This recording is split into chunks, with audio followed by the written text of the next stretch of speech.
Good morning. So I'm without the use of my car for a few days. Reasons I may go into at some point and might not. So I gotta walk to work. Now one of my jobs is super close, so it's no problem. This job is not as close. So I'm just gonna use this as an excuse to get my workout and then some in. Super early. In any case, it's been a while since I've done one of these, and I have two major things to talk about. I'm going to pick one of them. Let's talk about Torchy's Tacos. So I worked, past tense, for Torchy's Tacos. Starting in March, they opened, and they did gangbusters business. But that was initially. Now they're at the point where they're in panic mode, firing people every week. I could tell just by looking on Indeed as I was getting more and more jobs that they were in a full panic mode.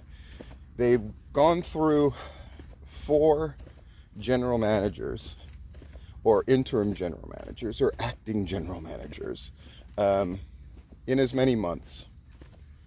And we're still looking for a general manager for the Winter Garden store. They didn't treat their hourly employees very well at all. They had a ton of people who were getting salaries, or they're either corporate types or evaluators or trainers that they would fly in and house. The amount of money that they just poured into that place initially was staggering.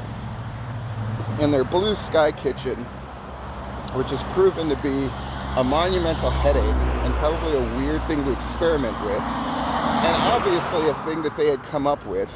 Most kitchens work on a line, but the Blue Sky Kitchen works in kind of a circle. And the theory is, I'm sure, that eventually you can save on labor because you could have one person handle 3 stations. The problem with that is when you're busy, it's not very realistic. And when you're not busy, while that sounds good in theory, it means you have to get rid of people, which is what they've done because they're not busy. But here's the thing. As much as they try to blame, and they did often, business has gone down because, and it was always on the hourly employees. Well, hourly employees don't do the marketing. Hourly employees don't set the prices. And hourly employees aren't the cause of most of their costly overhead. Those are all corporate level decisions. I'll put it bluntly. People don't want to pay $6.25 or more per taco. People don't feel attached to that place. This is just anecdotal, but other places I've worked survived on regular customers. I didn't see the same face in that place buying tacos twice. Is that a fault of marketing? Is that a fault of it wasn't all cracked up? Well, it's not hard. If you just look on food review sites or Yelp or things like that, there's 2 major things that are pointed out. And they're intertwined with one another. The portion sizes aren't worth the money, and it's too expensive. Those are basically 2 variations of the same thing. Not to mention opening 3 Torchies when they're new to an area within a comparable driving distance of each other was suicide. And the proof is the Winter Garden spot where I worked is considered an A1 place.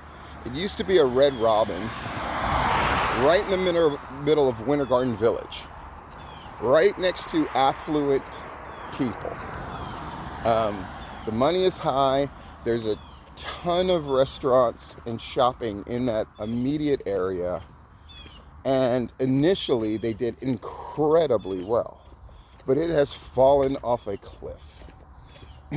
And one of the few management level, corporate level guys that I thought knew what he was doing and who was very smart, who briefly took over as GM, gave up his corporate gig with Torchies to take on the GM spot, no doubt on their request, expressed as such. And he met with me individually when I was still working there, and everything seemed relatively rosy, but clearly it wasn't, because he went back to his corporate gig, and they got interim general managers, and they brought in these people to clean house, who seemed to take a real delight in firing people. And now they're free falling off of a cliff with no hope in sight.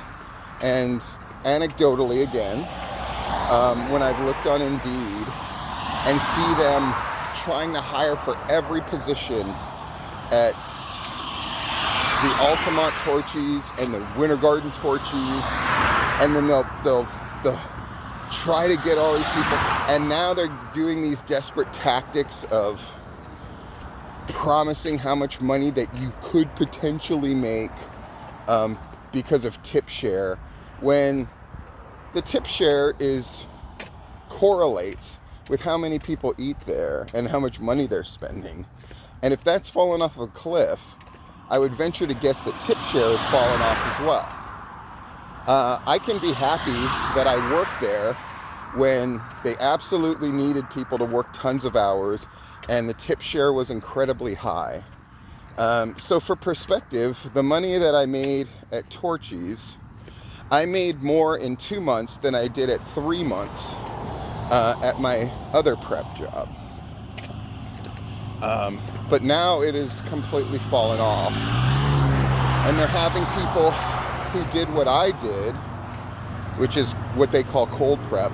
Now they have to do hot prep and cold prep and run the fryer, which even with their blue sky kitchen doesn't make any sense logistically. And I can't imagine how dreary it is working there now. But it just comes down to they made the 2 fatal errors, which is a combination of, if you want to call it too many chiefs, not enough Indians, I would just call it a case of being unable to admit they made a mistake. They reached way too far, way too fast, didn't have anybody who was in charge that knew what they were doing. And I think that would be sort of universally said. They don't know what they're doing, which is an incredibly strange working environment where the management tend to not like each other. They all think that they know what they're doing and that the others don't. And it comes down to greed.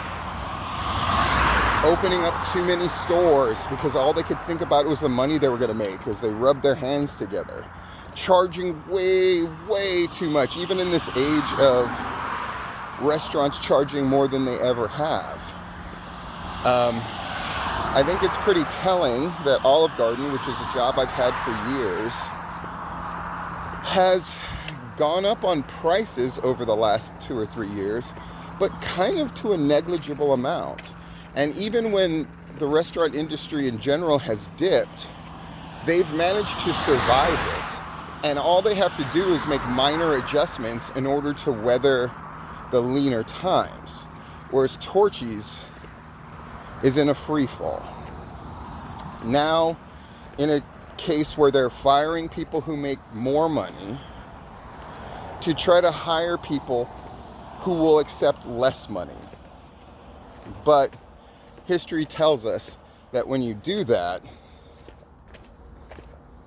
it doesn't tend to work out in the long term. Good luck, Torchies. You're gonna need it. But I don't know if any amount of luck can overcome the level of greed and incompetence, and just general mean-spiritedness that I experienced while I was there. Most of the hourly employees were really great, and I really do feel for them, because it's going to be more work for less pay and people afraid of losing their jobs. And the thing is, they may have to get rid of everybody because they're not in for the long haul. They're not in to fight through this, because there may be very well no way to fight through this, because the precedents they set upon opening probably just can't be undone. Can they go down on prices when they're so numbers obsessed and go, we have to have this much of a margin? Probably not. And if they do, is that exclusively going to bring people in when you already have the reputation of being for more selective palates, and you're incredibly expensive for what you are? I don't know if those things can be solved. And on the off chance that they did get incredibly busy, can that staff handle it with them cutting way back on the number of employees? I don't envy Torchies. And at the end of the day, they're expanding into Georgia and all the rest of it. And are all these plans and these situations just going to exacerbate themselves and continue? My guess is yes. And people might look at this video and be mad and say that, oh, he's bitter. I'm only telling you what I see from where I'm at. But it certainly doesn't look promising. Next time I'm going to talk about my experience, now that I'm a little bit away from it, working at Waffle House. And something that they've said recently, which is they're going to raise the salaries, or they're going to raise the hourly rates of the servers. And why that is, of course, a good thing. But at the end of the day, the incredibly disingenuous way they're going about it. Have a good day.